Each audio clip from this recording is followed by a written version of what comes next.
'cause I'm bored. Welcome to the Modern Network. I'm Carissa. And I'm Cameron. And we're your hosts for the Modern Network. So let's get cracking. Today's case is Fisher versus UT Austin. And so, well, as we all might have found out right by now, that UT Austin won. Whoa. But in my class, Fisher won. But we're not talking about you, let's talk about my class. We're talking about both of our classes. Fine, whatever. In my case, we talked mostly about how it's very unfair that Fisher got denied because she had lower scores. She was in 11th percentile of her school. But then there were other students from other schools who had even lower GPAs but were in a higher percentile and got automatically accepted into the school. But the ruling stated since 1997 that if you're not in the top 10%, then you don't have automatic admission. And it's not their fault that she wasn't in the top 10%. Even though she wasn't in the top 10%, she was still placed into the general admission pool. However, they also argue about how it's unfair because if she went to a low-performing high school, that she would have been in the top 10%. But she chose to go to a higher-performing high school. That's what the lawyers in my class from the UT Austin side said. The lawyers in my class who argued for UT Austin also argued that if she went to a lower-performing high school, then she would still be in lower performing percentile because she would have as many resources as she did her high performing school. The lawyers for Abigail Fisher in my class said that the University of Texas Austin needs more flexibility in the top 10% ruling. The University of Texas Austin argued that the law wasn't broken because if Fisher was not in the top 10%, there's nothing that they could do. So it seems to me that Abigail Fisher's lawyers were arguing that the 10% rule needs to be changed and not that Abigail Fisher's rights were violated because of the 10% rule. How do you feel? I don't really know because I'm in the middle, but I don't think that her rights were really violated because there was the rule from the 1990s that if you're not in the top 10% of your graduating class, then you don't have automatic admission. But that doesn't mean that she would have been declined admission. That just means that she would be placed into the regular general admissions. Which happened. And since she didn't get in, that's her own fault for not being a more diverse candidate. Not even just saying like racially diverse, but extracurriculars, job opportunities, household responsibilities, GPA. Is anything else besides just because college admissions don't just look at your academics; they look at you as a whole person. And as stated from the lawyer from the University of Texas Austin, they also said that their admissions office looks at their candidates from a holistic viewpoint. So that means they look at the candidate as a whole instead of just as their grades or their race. In the case that I saw, they argued that UTA of Austin was focused on diversity within race instead of diversity of a whole person. And they went back and forth on whether or not if Abigail Fisher went to a low-performing school and was of a different race, she would have got accepted, versus the fact that Abigail Fisher is a white student in a higher-performing school and didn't get accepted even though she has higher grades than most other people that got access and acceptance letters to UTA. So, point being, did the people in your debate or your court case talk about diversity as a whole or diversity as race? Well, Justice Ryan Callaway asked, does the race and admission violate the Equal Protection Clause? And UTA answered by saying that race was not taken into consideration when they were admitting students. I like the answers.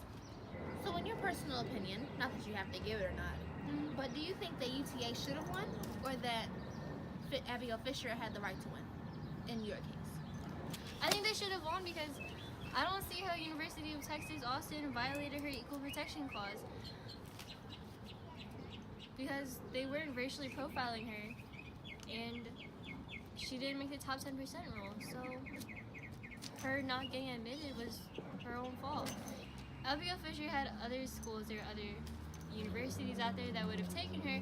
If her grades were so superior, then she wouldn't have had any problem being admitted to University of Texas Austin. You sound very biased right now. Like, you're just saying Abigail Fisher has feelings, and she's just butthurt about it. So I understand how Abigail Fisher feels, but her bringing up a court case to one specific university, saying that they racially profiled her, and then she's also claiming that she wasn't admitted because of the top 10% ruling. But if she was only in the 11 percentile, there's no way that they would have made the exception. That's a very good fact that she's only suing this one university instead of all the universities in Texas. Exactly. If she that are felt, like if she felt some type of way, she could have gone to like every single university. She could have gone to the college board. That's good. High five, buddy. Good facts. Good facts.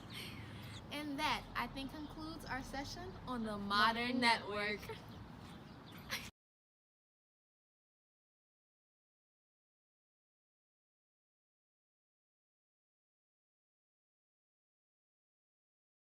Dolores, in my class discussed that from the. This is gonna end up as one video. Yup. Okay. You want that in there? I was like, what's that going I to won't do? lift it. Hold on. I can't go through this again 'cause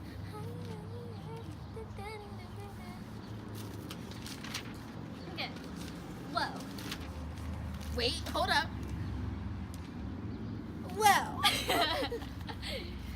Okay, so the lawyers that argued for Abigail Fisher said that they need more that University of Austin. Well, okay. Okay, so.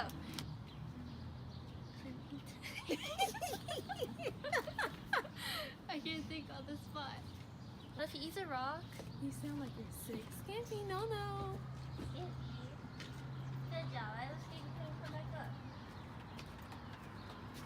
up. So your opinion, milady. Ooh. What happened? I cleared my hand in between. Oh, jeez. I just watched that on the Can you barber eat shop. something? Oh, but I saw. Well.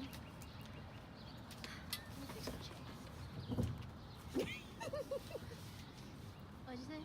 Question. The question again? Question. Okay. I'm confused. I don't know where we're at. You want me to repeat the question? Yeah. Like, say to the camera line. What was my question? It's not easy talking to the camera. I don't know how I felt. I saw a bug. They're Don't say that. I might run. they didn't really talk about that. Hold on, let me make sure before I lie. Before I lie, let me make sure.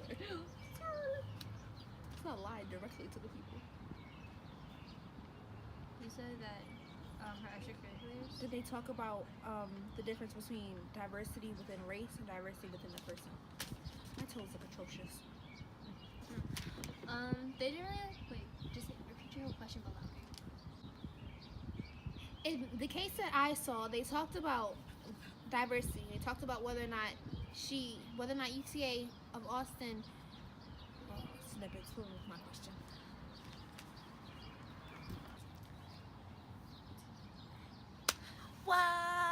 YMCA. I'm talking about the Y. Okay, my bad. Okay. I don't even know what my question was. I forget. What was my question? Read. I think so too. Oh wait, we need a conclusion. That's all about the.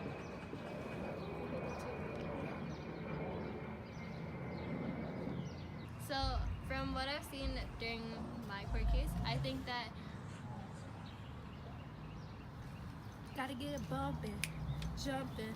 The PYT stands for pay young. Ticket to the bus in the driver's seat. looks so classic. Fantastic. When When you're you're on that floor, bring it back once more. Ooh. Bring me back once more. And let me see you do that. Wu-Tang. Alright. Okay, so the court case that I saw, I believe that University of Texas should have won. Dang it, Skippy! Come on now.